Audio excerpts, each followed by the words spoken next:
Nadie se imaginaría que un niño tímido que prefería tocar un piano que reunirse con amigos llegaría a ser una eminencia en la música cubana, la cual le cantaría a los bailadores y al amor.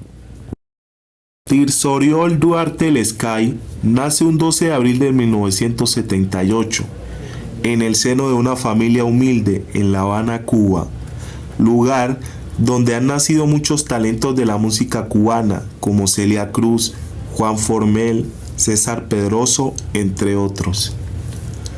Con tan solo 8 años su padre, Tirso Esteban Duarte Cruz, lo llevó a una de las convocatorias en la escuela Manuel Saumel. Tirso no sabía ni cuáles eran las pruebas que le iban a tomar. Recuerda, una fue identificar los sonidos, o sea, decir si eran iguales o diferentes los acordes que tocaban las maestras en el piano. Ahí no falló ni uno, a pesar de que sintió que se lo estaban complicando bastante. Otra prueba fue repetir los ritmos escuchados, otra de fuerza en las manos y la otra que recuerda fue hacer un dibujo según la música. En esa ocasión era una música triste y fúnebre, y así lo reflejó en el dibujo. Siempre quiso presentarse por piano, le daban otras opciones pero nunca aceptó. Siempre dijo piano. Nunca había puesto sus manos en un piano, sin embargo, al escuchar su sonido fue algo mágico que la clava en su corazón, pues bien aprobó y comenzó su nueva vida con solo 8 años. Y sí, su vida cambió porque le gustaba mucho jugar al béisbol, deporte al cual era aficionado, pero tuvo que limitar su juego, ya que al estudiar música y sobre todo al tocar piano, donde sus manos son muy importantes, y la escolaridad cambiaron sus prioridades. Isabel Gómez Labraña fue su primera maestra de piano, la primera que puso sus manos en ese instrumento. Su tío Oriol le facilitó el piano que usaría a lo largo de todos sus años de estudio. Era bastante viejo, pero lo hizo sonar y brillar con sus estudios, destacándose en concursos provinciales y nacionales, siempre de música clásica, dijo Tirso Duarte. Tiempo después conoció al maestro Chucho Valdés, de mano de su maestra, y dice que fue impresionante ver de cerca lo que hacía el maestro Chucho Valdés en el piano. Y fue su inspiración para empezar a inventar, a crear obras musicales instrumentales. Le gustaba mucho el jazz y sus obras tenían clave, pero también elementos del jazz a la hora de la improvisación. Su paso por Pachito Alonso y sus Quiniquini fue después de la salida del tecladista de ese momento, Nachito. Parece que hubo que convencerlo a Pachito, porque Tirso aún estaba en el colegio y ellos tocaban por las noches. Él pensaba que era muy complicado mantener ambas tareas, estudiar por las mañanas y tocar por las noches. Pero Tirso se mantuvo firme. Con Pachito Alonso grabó temas como Llegamos, Chequendengue, entre otros. Tuvo la oportunidad de hacer sus temas y arreglos, además de cantar posteriormente, y sobre todo quedó deslumbrado de la sonoridad de los metales de Pachito. Compuso su primer tema profesional, La Pelea, y fue un éxito, en la voz del nuevo cantante Cristian Alonso. En aquel entonces también aprendiendo a cantar, pues era trompetista.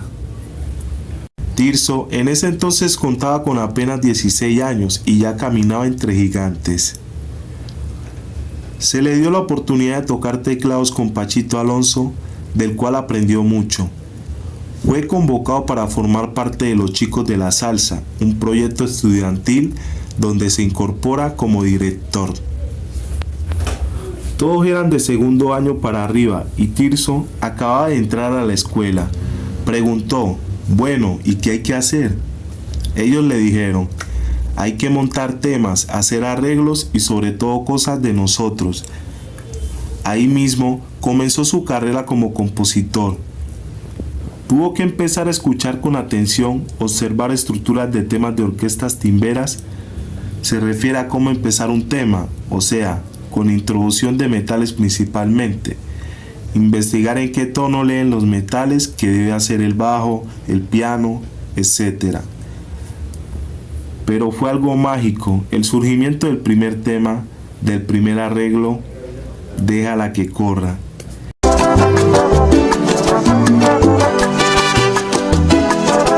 Es una canción que se convirtió en un himno en Cali, Colombia, la ciudad que sería su segundo hogar y donde se quedaría a vivir por más de 12 años.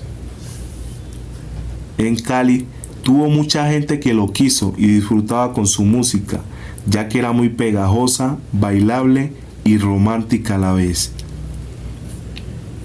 Sin duda, Tirso Duarte tenía una catarata de sentimientos y lo romántico adornaban sus canciones. Era un genio, un poeta del amor. Se dice que cuando Tirso pasó de ser uno de los mejores pianistas de su época en Cuba, tuvo que elegir si seguir entre los mejores pianistas o convertirse en cantante. Y él eligió ambas, porque aunque haya pasado al frente a cantar, sigue siendo uno de los más grandes pianistas de Cuba.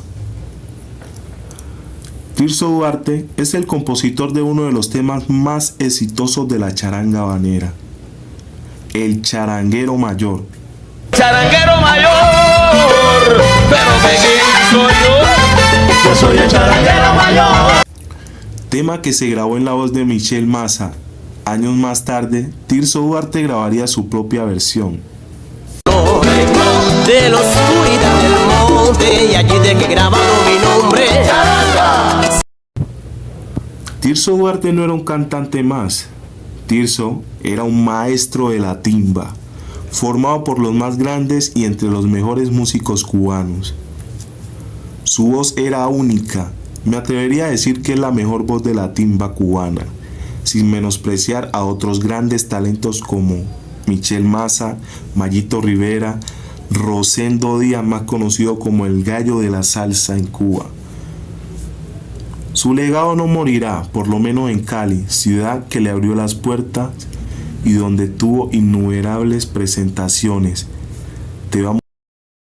Cuando se reunieron los primeros mayores de nuestra nación, dijeron que si Tirso Duarte no llega, aquí no hay reunión, es que no tiene razón.